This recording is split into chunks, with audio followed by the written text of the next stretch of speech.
My ex-wife left me when I decided to take care of my terminally ill father, but came back begging when she found out I had inherited his multi-million-dollar fortune.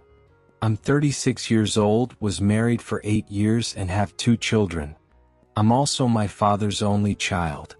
He had been suffering from kidney problems for years, and in the last 2 to 3 years his condition worsened to the point where he needed dialysis twice a week. He used to go by himself, but about a year ago he became too weak and started asking me to accompany him. Seeing how serious it was, I rearranged my life to always take him. I didn't want to leave him alone in this state, so I fixed Wednesdays and Saturdays for his dialysis sessions. I don't work on Saturdays, so that was fine. For Wednesdays, I asked my boss if I could leave early and make up the hours by working from home at night. I had been with the company for 10 years, and because of my loyalty and effort, he immediately agreed. Things were different at home. My wife, Abril, 34, never liked the idea of me taking care of my father, even when I only did it occasionally. Once I took on the full responsibility of driving him twice a week, she stopped hiding her resentment. She said it was a waste of time and that nothing I did would fix my relationship with him. To understand this, you have to know that my father owned a successful merchandise business and always wanted me to take it over. I, however, was passionate about technology and software development, so I studied computer science instead of business.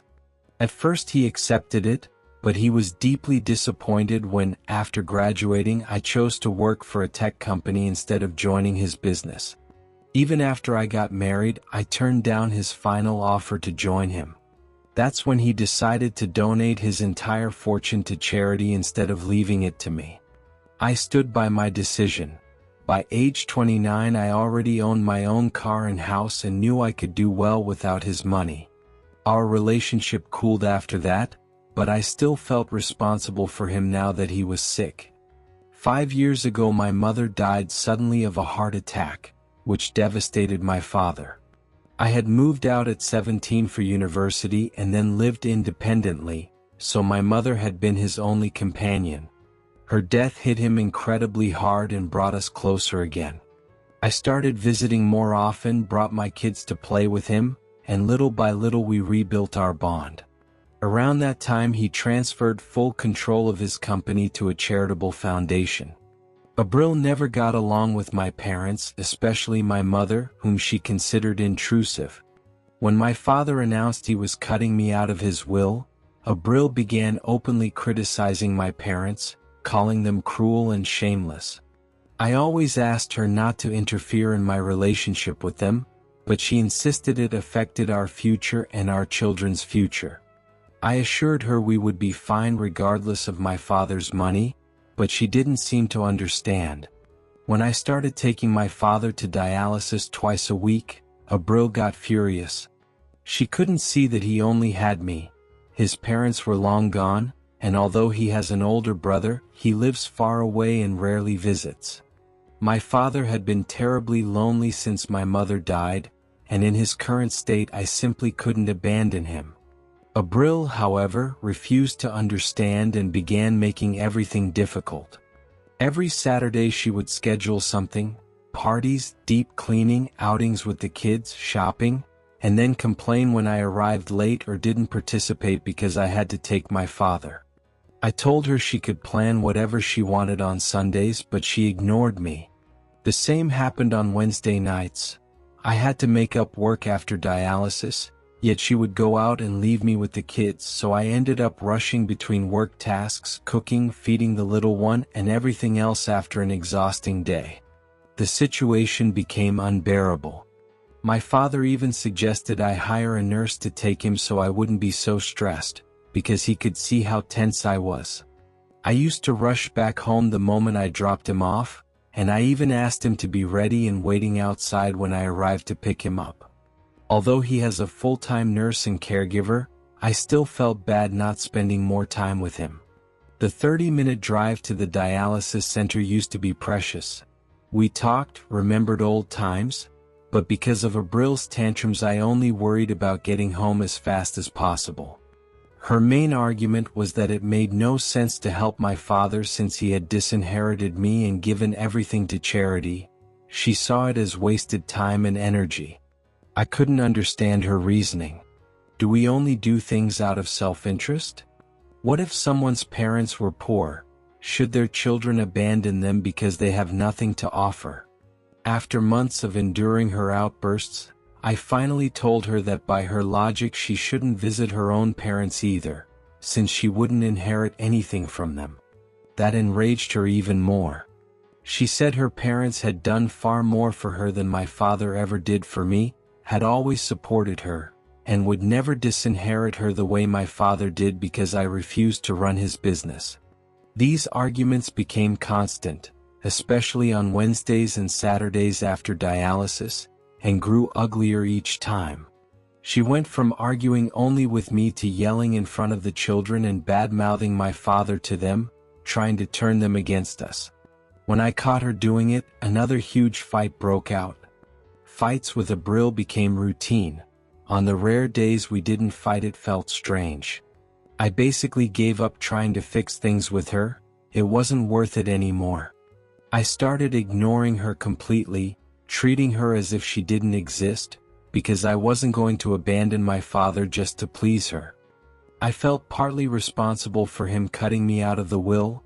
Giving away the business he had built like a second child must have been incredibly painful for him, and maybe this was some kind of karma for hurting him.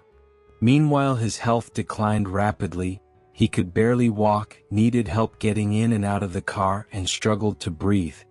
I stopped caring about getting home on time.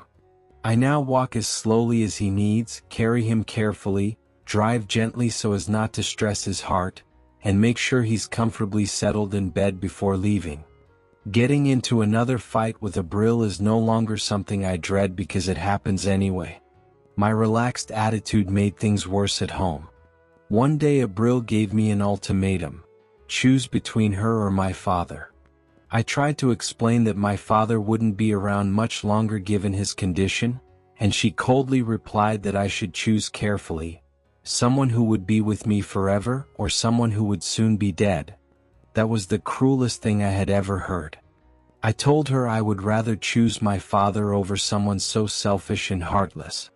She packed her bags and left. I didn't try to stop her. I thought we both needed space. In her absence, I took care of the house, the kids, my father, and my job, and for the first time in a long while I felt calm and relieved. 2 days later, she sent divorce papers. I wasn't surprised, though I hadn't expected it so quickly. I signed them immediately and sent them back. Astonishingly, she didn't ask for custody of the children, the only thing that had worried me. When she received the signed papers, she called screaming, asking how I could sign without begging her to come back. Her mother got on the phone and yelled that a real man would have tried to pacify his wife and save the marriage. But she was the one who wanted the divorce. I simply gave her what she asked for and got rid of her without drama. She had abandoned her own children, and when I pointed that out, she said I could keep them. Her mother added that Abril was still very young and didn't want the burden of children. That suited me fine. I was glad to have my kids with me, though I do worry about their emotional well-being. They miss her, especially the youngest, when I'm at the office. Handling everything alone is hard, but I'm managing. Update 1. I decided to move into my father's house with my children, and it has been the best decision. The kids' presence lifted his spirits enormously, and he loved having his grandchildren around. We also hired a full-time caregiver who looks after the kids, at a better salary, under my father's supervision, an ideal arrangement. Seeing my father laugh and play with them brought me immense joy. Abril never expected this. She thought divorcing me would leave me overwhelmed and unable to cope with the kids, my father, the house, and work. But everything has worked out perfectly. Update 2. Last week my father passed away peacefully in his sleep. He had gone to bed happy after playing with the kids and simply didn't wake up. His doctor, nurse, and caregiver all agreed that the joy of having us live with him prolonged his life by several months. My children are sad, but I'm proud that in the short time we all lived together my father instilled important values in them, especially accepting reality and moving forward. Right now they are my greatest support. After the funeral, my father's lawyer contacted me about the will. I assumed there was nothing for me since he had repeatedly said everything went to the foundation, and I even thought I'd have to leave the house. But the lawyer insisted I come to his office. With foundation representatives present, he read the will and I broke down crying. My father had never changed it, I was still the sole heir. The business, the house, the entire fortune. Everything was mine. I asked if he had updated it recently after I started caring for him, but the lawyer smiled and said the will had never been altered. I had always been the heir. My father had apparently threatened to disinherit me only to pressure me into joining the business, but he was secretly proud that I followed my passion despite the cost.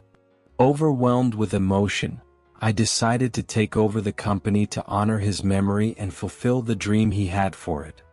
I quit my job, rented out my old house. The kids and I prefer living in my parents' house where they feel connected to their grandfather and where I have all my childhood memories, and began running the business. With the news of the multi-million-dollar inheritance, distant relatives, old friends, and neighbors started showing up. The most shocking visit was from Abril and her parents. They arrived crying, claiming they hadn't known about the death or they would have attended the funeral, and suddenly had nothing but praise for my father. Abril hugged the children, saying how much she had missed them. I asked why, if she missed them so much, she hadn't visited once in the past 8 months. She said she had gone to our old house and found it closed. I pointed out that any normal mother would have been alarmed and immediately contacted me to check on her children. She had no answer. Her parents suggested we forget the past now that my father was gone and the kids would be alone when I worked. They needed a mother, so we should reconcile. I laughed in their faces. The children needed their mother most when she abandoned them. Now they have adjusted beautifully, become more independent, and were shaped positively by their grandfather's influence. Left alone with me, Abril took my hands, begged for reconciliation, said she loved me and missed the kids. I told her she didn't love me, she loved my father's money. She and her greedy parents were only there to take advantage of his life's work. I have no regrets calling them out. She had insulted my father endlessly during the divorce. Then she changed tune. Since she hadn't asked for alimony because she abandoned the kids, she now wanted half the inheritance.